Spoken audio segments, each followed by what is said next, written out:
bane. More effective than wolfbane, Count. Indeed. Just as Dracula flees from the cross, so there are many atheistic legal groups in America that fight the cross at every turn, even when it's a symbol of those who paid the ultimate price for our country.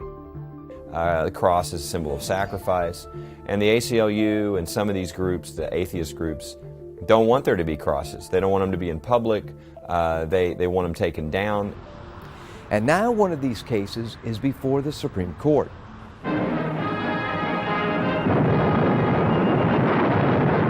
1917, before most of you fighting men were born, our fathers fought the First World War to make the world safe for democracy, for the common man.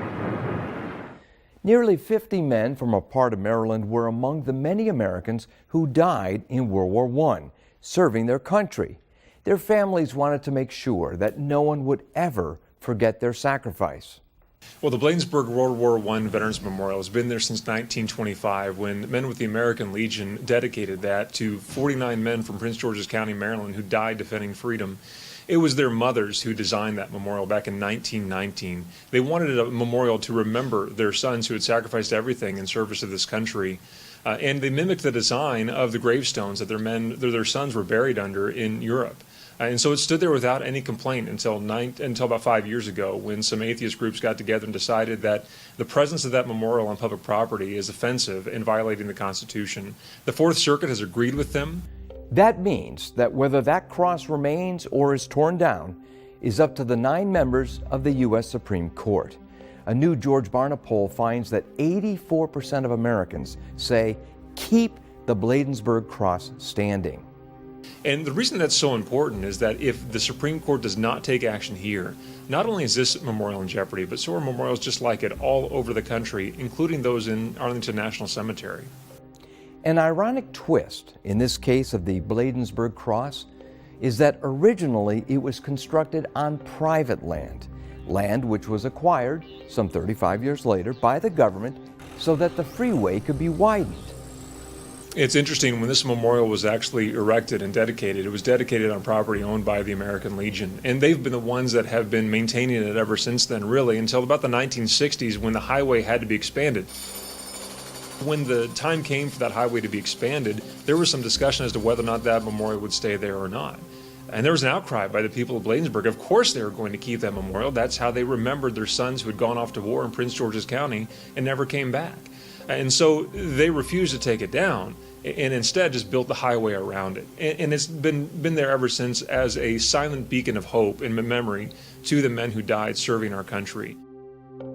These men had dedicated themselves in battle, they had dedicated themselves in war, and they preserved our freedom by sacrificing everything that they had.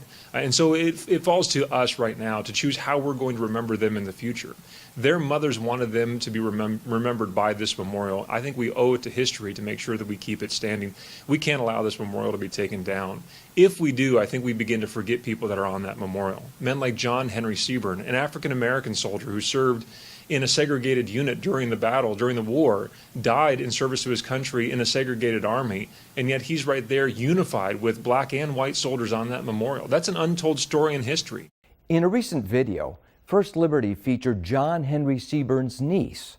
She cherishes this photo of the uncle she never knew. He was in love with a girl across the street, and they planned to get married. But John Seaburn sailed to France for the World War. He was young, 16, went into the service and never returned. Nearly 100 years ago, a group of moms built this to memorialize the 49 lost boys of Bladensburg. But today, some people want to destroy it. You've got guys like Henry Hulbert, who's a Medal of Honor recipient on that memorial.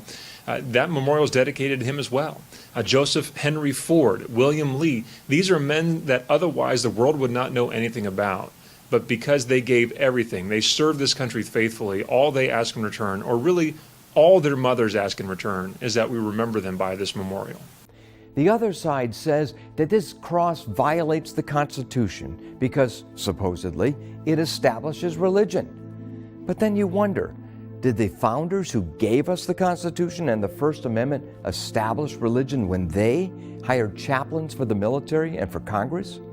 Did George Washington establish religion when he was sworn in on the Holy Bible and even leaned over and kissed it?